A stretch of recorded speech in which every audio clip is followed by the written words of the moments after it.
Nesse vídeo, vocês que estão se preparando para uma prova de vestibular ou concurso, verão o nosso comentário para uma questão da prova mais recente do Enem, que de acordo com a nossa avaliação, tem um nível fácil de resolução. Embora depois da primeira leitura, seja melhor atribuirmos um nível médio. Então vamos lá!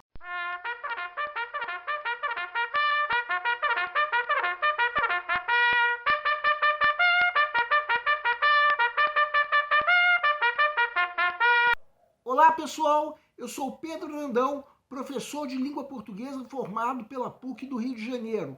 Começa agora mais uma videoaula do nosso canal Português Papo Cabeça. Em primeiro lugar, inscreva-se no nosso canal para não perder nenhuma das nossas próximas videoaulas e ative o sininho para receber todas as notificações. Nessa aula nós vamos comentar uma questão da prova mais recente do Enem, que de acordo com a nossa avaliação tem um nível fácil de resolução. Embora também seja verdade que o ideal é que depois da primeira leitura nós atribuirmos a essa questão um nível médio, para aí mais tarde, quando chegar o momento de se resolver mesmo a questão, a leitura atenta vai permitir que o gabarito seja sacado com segurança. Vamos entender. Segue um quadro.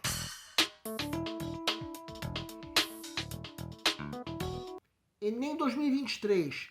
Alguém muito recentemente cortara o mato, que na época das chuvas crescia e rodeava a casa da mãe de Ponciá Vicêncio e de Luandi.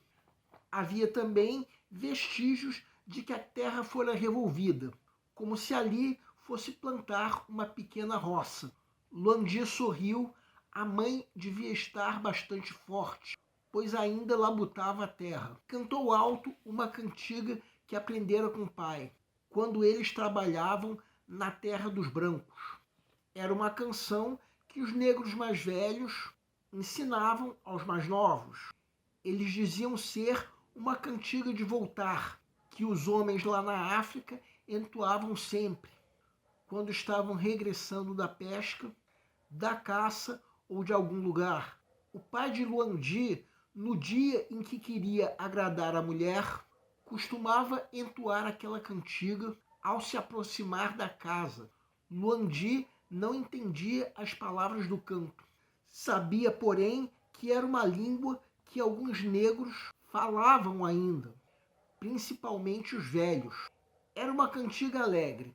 Luandi, além de cantar, acompanhava o ritmo, batendo com as palmas das mãos em um atabaque imaginário.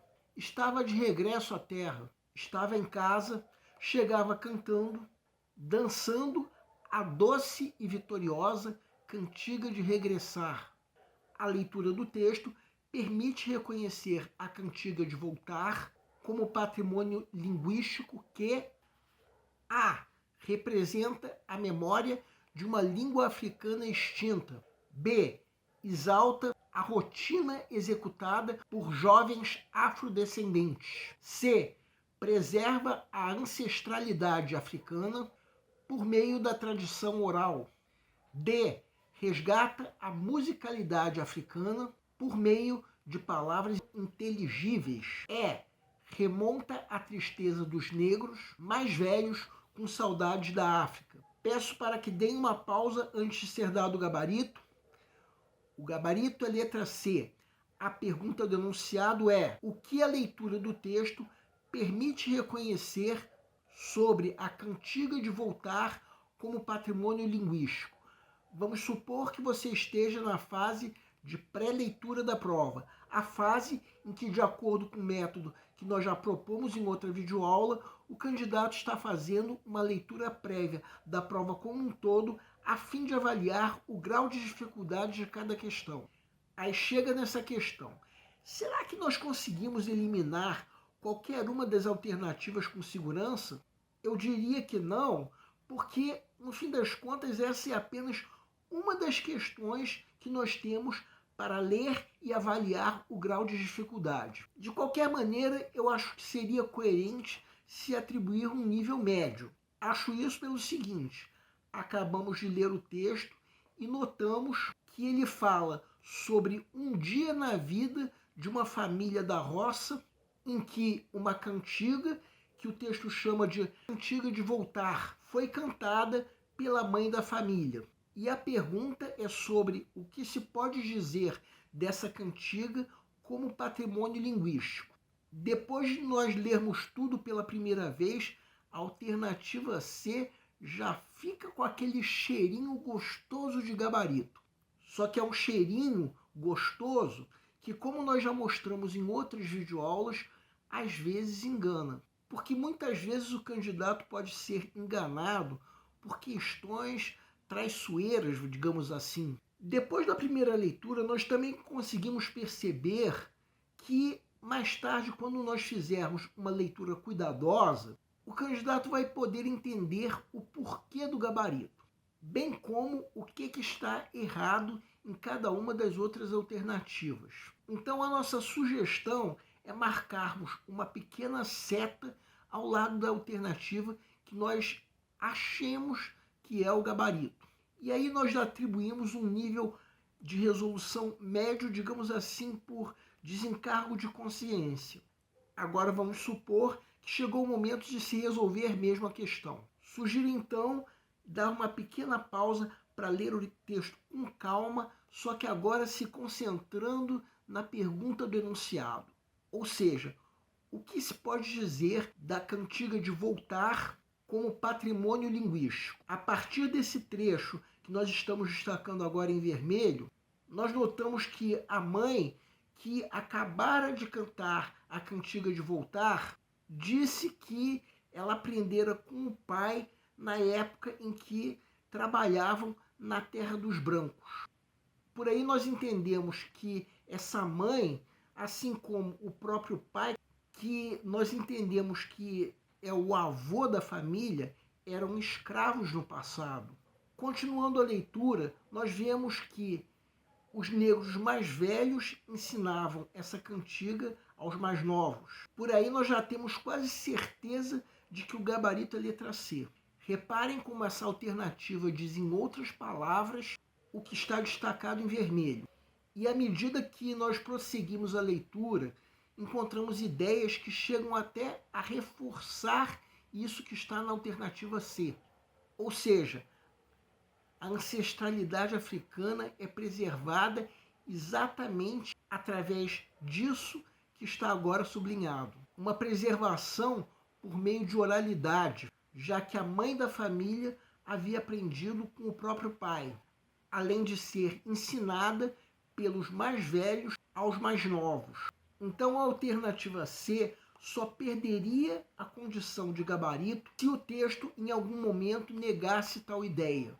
Mas quem quiser pode dar uma pausa para perceber que essa negação não ocorre em momento nenhum do texto. Assim sendo, se alguma outra alternativa responder corretamente à pergunta do enunciado, a questão pode ser anulada.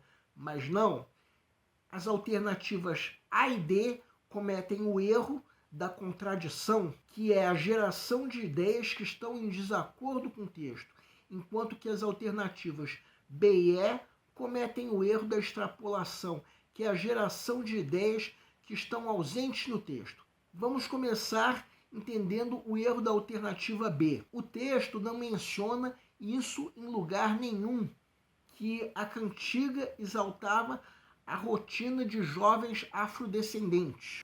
Até porque o texto não fala nada sobre a letra dessa cantiga. Agora vejam a alternativa E, que também não se encontra em lugar nenhum do texto, embora também não se confunda com isso que nós estamos destacando agora. Nesse trecho, nós vemos uma ligação da cantiga de voltar com a ancestralidade africana. Em que momento se refere a qualquer ideia de tristeza? Em momento nenhum. O máximo que nós podemos supor é que essa saudade da África poderia existir e que causasse tristeza. Só que isso é uma ideia que não se encontra no texto. Onde é que o texto menciona que essa cantiga remontava a tristeza dos negros com saudade da África? Em momento nenhum. Agora vejam a alternativa A. O texto não diz em momento nenhum que a língua da cantiga era uma língua extinta. De certa forma, pelo contrário. Vejam esse trecho que nós estamos destacando agora. Segundo esse trecho, Luan Di sabia que se tratava de uma língua que alguns negros ainda falavam, ou seja, que não era uma língua extinta. Agora vejam a alternativa D, aproveitando o que já está destacado. Podem dar uma pausa para perceber que o texto em momento nenhum diz que as palavras da língua eram inteligíveis. De certa forma, pelo contrário, o fato de Luan Di não conseguir entender as palavras da língua sugere exatamente o contrário. Assim sendo, a alternativa C é a única que responde corretamente à pergunta do enunciado, sendo, portanto, o gabarito da questão. Bem, por aí nós podemos ver que, embora o ideal seja atribuirmos um nível médio de resolução depois da primeira leitura, à medida que nós lermos o texto mais atentamente, conseguiremos não apenas sacar o gabarito, como também entender o que está incorreto nas outras alternativas. Tudo que nós comentamos, aos poucos, pode ser percebido mediante uma leitura atenta. O nosso canal Português Papo Cabeça antigamente se chamava Aprenda a Língua Portuguesa. Cada vez mais estaremos focados em vocês, que estão movendo a roda da história para que seja criado um futuro melhor para todos. Então, o nosso foco principal continua sendo os vestibulandos, que terão no nosso canal uma fonte importante de estudo de língua portuguesa, onde nós ensinaremos os recursos da nossa língua para que possam, em primeiro lugar, escrever de forma adequada, entre outros textos, a redação do vestibular. Em segundo lugar, para que possam interpretar textos de forma adequada, não apenas numa prova de vestibular ou concurso, mas também na leitura de textos que ajudarão vocês a se manterem atualizados. Cada vez mais nós teremos no nosso canal um Papo Cabeça. Ensinaremos nossa língua sim, mas de forma a estimular a inteligência que nasceu dentro de vocês e que precisa ser estimulada. E a missão do nosso canal é melhorar cada vez mais. Então vocês podem usar a nossa fanpage do Facebook para fazerem qualquer comentário, elogio, crítica ou ainda reclamação sobre as nossas videoaulas. E vocês também podem usar a nossa fanpage do Facebook para pedirem para esclarecer qualquer dúvida que vocês tenham sobre a matéria. E nós agradecemos a todos vocês que estão assistindo às nossas videoaulas. Em especial, nós agradecemos a todos vocês que estão compartilhando nossas videoaulas com outras pessoas. Muito obrigado porque vocês estão ajudando o nosso canal a ser feito. Pedimos ainda que deixem um like. Muito obrigado e aguardem nossa próxima aula.